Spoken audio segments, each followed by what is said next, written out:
चलिए हम आगे बढ़ते हैं डी ब्लॉक एलिमेंट्स में। Trends in higher oxidation states. आज का जो हमारा पॉइंट है वो है ट्रेंड्स इन हायर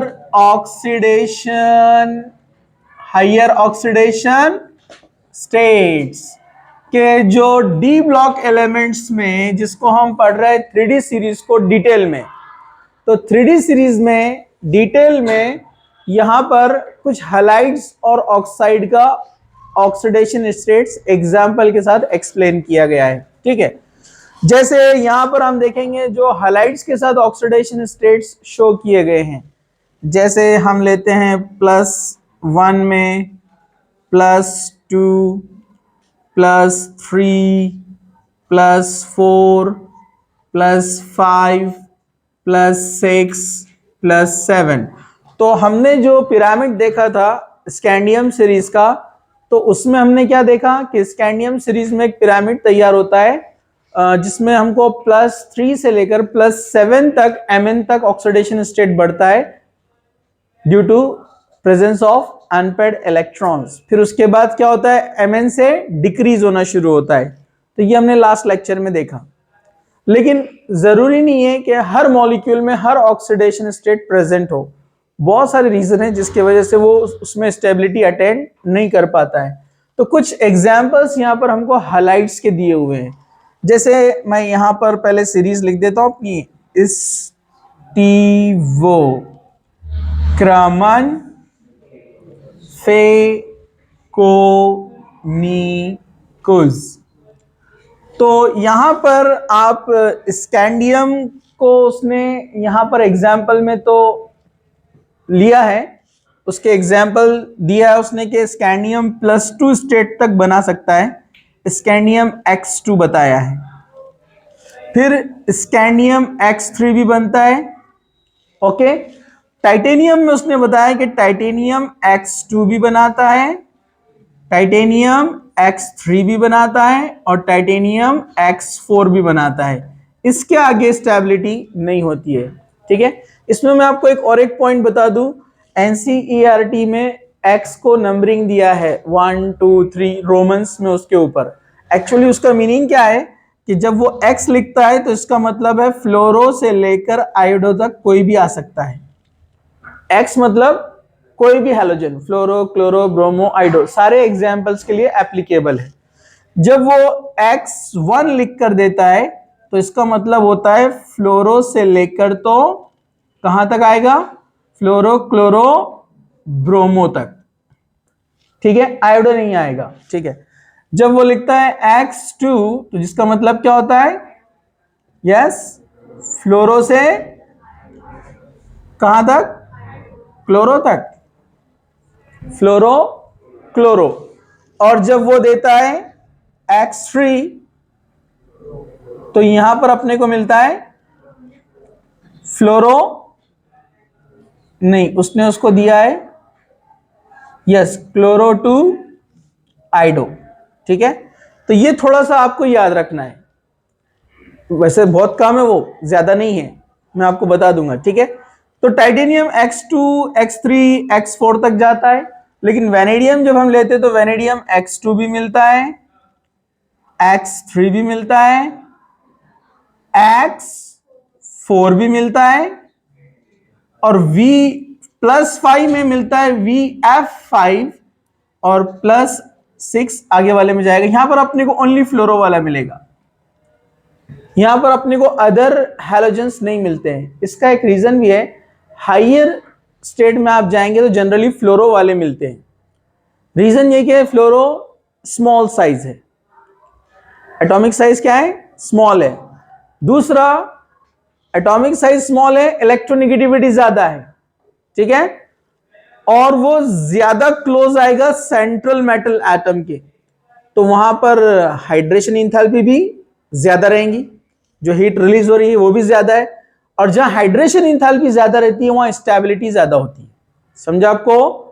तो small size of fluoro and high electronegativity as well as यहां पर जो बॉन्डिंग कोवेलेंट बॉन्ड की जो उसकी एबिलिटी रहेंगी वो ज्यादा रहेंगी, जिससे हीट ज्यादा रिलीज होती है, compound will be stable. Iodo वाले जनरली हाइयर क्यों नहीं बनते, आयोडो वाले या ब्रोमो वाले? उसका रीजन क्या है? बिग साइज, ऑर्बिटल्स ज्यादा है, बिगर ऑर्बिटल्स, ज्यादा ऑर्बिटल्स एक जगह आएंगे तो क्या होगा? रिपल्शन, ठीक है। हाइड्रेशन इंथैल्पी लो होती है, इसलिए स्टेबिलिटी कम होती है, ठीक है। फिर उसके बाद आप सीआर में, क्रोमियम में जाते हैं तो ये अपने को देता है कहां तक? CrX2, CrX3, CrX4, CrF5 and CrF6 तक जाता है ये। ओके ओके, अब Mn में हम सोचते हैं कि एक्सपेक्टेशन ये है कि Mn का ऑक्सीडेशन स्टेट ज्यादा है तो उसने ज्यादा देना चाहिए, लेकिन ऐसा होता नहीं है। यहां पर अपने को Mn मिलता है MnX2, MnX3 और MnF4, यहीं तक मिलेगा अपने को। ओके, तो यहां पर रीजन ये बता सकते हैं हम कि लेफ्ट टू राइट हम जब बढ़ते हैं तो एटॉमिक साइज इंक्रीज होते जाता है, सॉरी डिक्रीज होते जाता है। एटॉमिक साइज क्या हो रहा है? डिक्रीज। तो यहां पर जो सेंट्रल एटम है उसका साइज बड़ा है, तो उसके अराउंड आने वाले जो एटम्स है यानी हैलोजेंस, वो सिस्टमेटिकली अरेंज हो सकते हैं, उनका ओरिएंटेशन प्रॉपर हो सकता है। लेकिन जब साइज स्मॉल होते जाएगा तो डेफिनेटली जो कमिंग हैलाइड्स है, जो कनेक्ट होने वाले हैं, बॉन्ड फॉर्म करने वाले हैं, डेफिनेटली उनके जो स्पेस में गैप है यानी स्पेस जो रहेगा वहां पर 3D स्ट्रक्चर में, वो एक दूसरे को क्या करेंगे? रिपेल करेंगे, क्योंकि स्मॉल एटम को बहुत सारे कनेक्ट करना है। सिंपल सी बात है ना। तो स्टेबिलिटी क्या हो जाती है? लॉस। इसलिए जैसे अब हम आगे बढ़ेंगे, अब हमको हाइयर ऑक्सीडेशन स्टेट नहीं मिलेंगे हैलोजेंस में। ओके, लेकिन एक उल्टा पहलू भी दिखेगा अपने को आगे चलकर कि Mn यहां तो लोअर शो कर रहा है, लेकिन ऑक्सीजन में जाएंगे तो 7 तक शो करता है। उसका रीजन भी मैं आपको बताऊंगा, ठीक है। चलिए, तो ये बनाएगा यहां पर Fe2 देता है, FeX2, FeX3।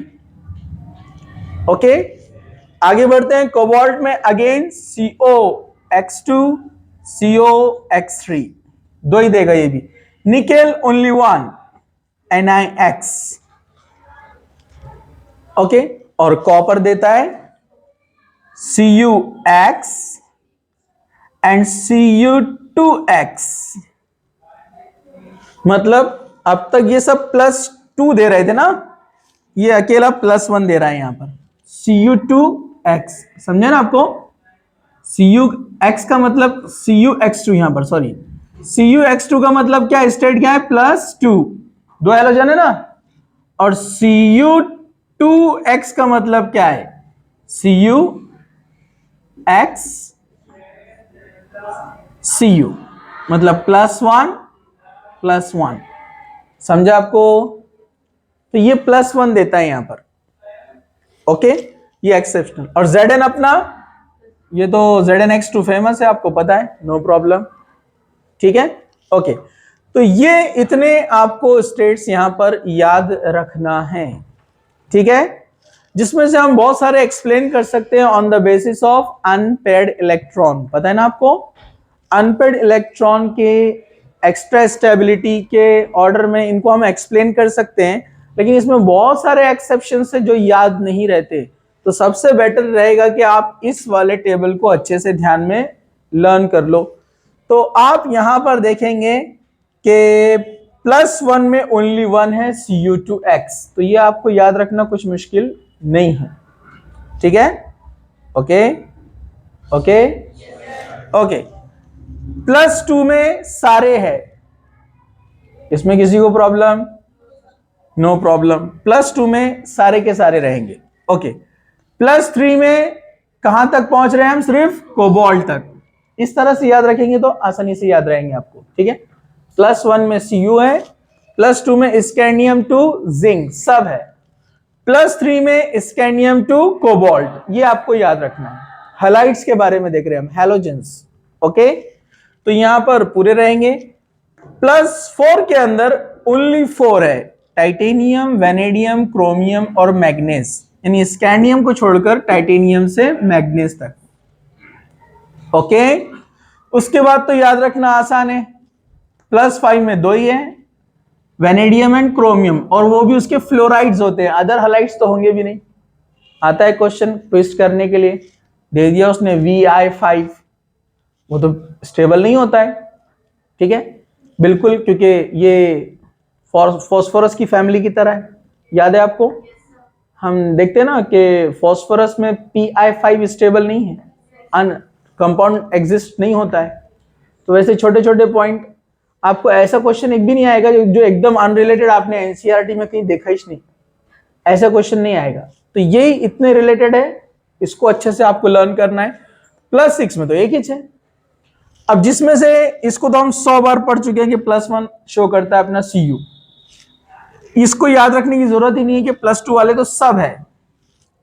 +3 में आपको याद रखना है स्कैंडियम टू कोबाल्ट, ठीक है। उसके बाद +4 में सिर्फ 4 है, टाइटेनियम से मैग्नीज तक। +5 में 2 है और +6 में ओनली 1, ठीक है। चलिए अब हम आगे बढ़ते हैं ऑक्साइड्स। यहां पर हम ऑक्साइड्स के बारे में देखते हैं, ठीक है। तो पहले आप इसको लिख लो, इसको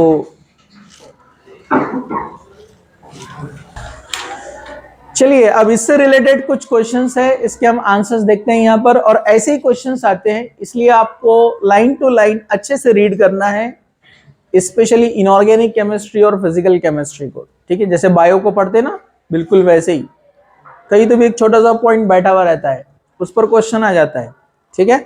और आपको मालूम रहता है कि आपने ये पढ़ा है, लेकिन याद नहीं आता क्योंकि ध्यान से नहीं पढ़ा है, ठीक है।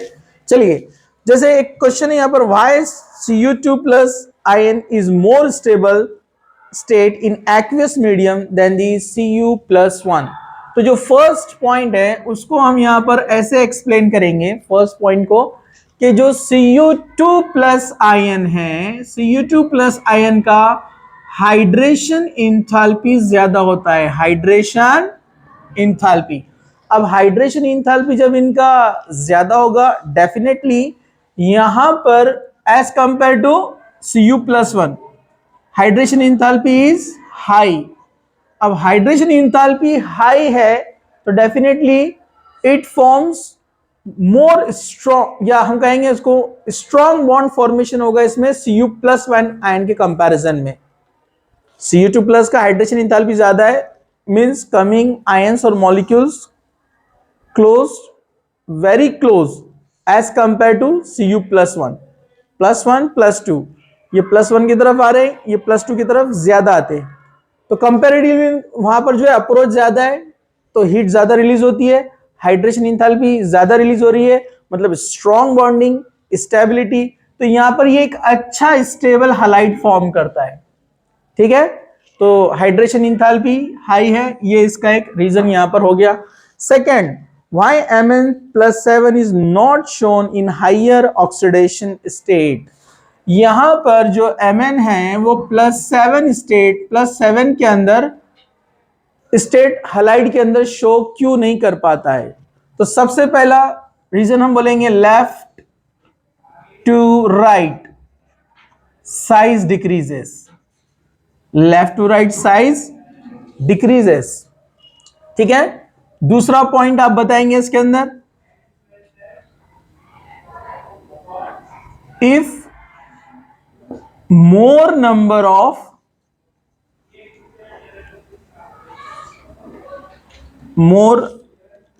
ऑफ आयंस, यानी हैलाइड्स हम कहेंगे, कॉज मोर रिपल्शन, तो रिपल्शन ज्यादा होगा, जितने ज्यादा हैलाइड्स आएंगे वहां पर रिपल्शन क्या होगा, उतना ज्यादा। तो +7 स्टेट में ये स्टेबल नहीं होते हैं, ठीक है। थर्ड है, what happens on hydrolysis of VF5। अगर VF5 का हाइड्रोलिसिस होता है, so they get converted into oxofluoride VOF3। इसका अगर हाइड्रोलिसिस किया तो वो कन्वर्ट हो जाएगा VO F3 के अंदर जिसको बोलेंगे vanadium ऑक्सीफ्लोराइड।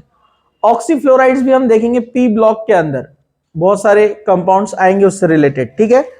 Next question is why fluoride, ये F मतलब कौन है, फ्लोरीन है F, okay, forms bonding in higher oxidation state in D block elements. D block elements में आप देखेंगे यहां पर कि जितने भी हायर ऑक्सीडेशन स्टेट्स है उसमें फ्लोरो है मोस्ट केसेस में, आप देख सकते हैं यहां पर, ठीक है।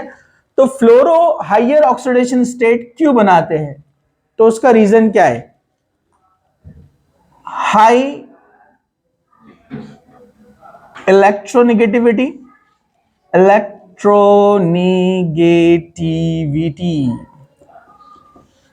ठीक है, high bond enthalpy,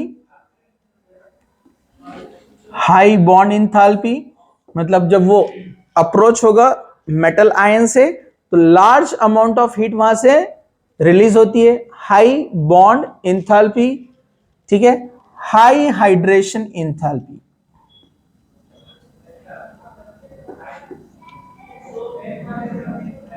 small in size,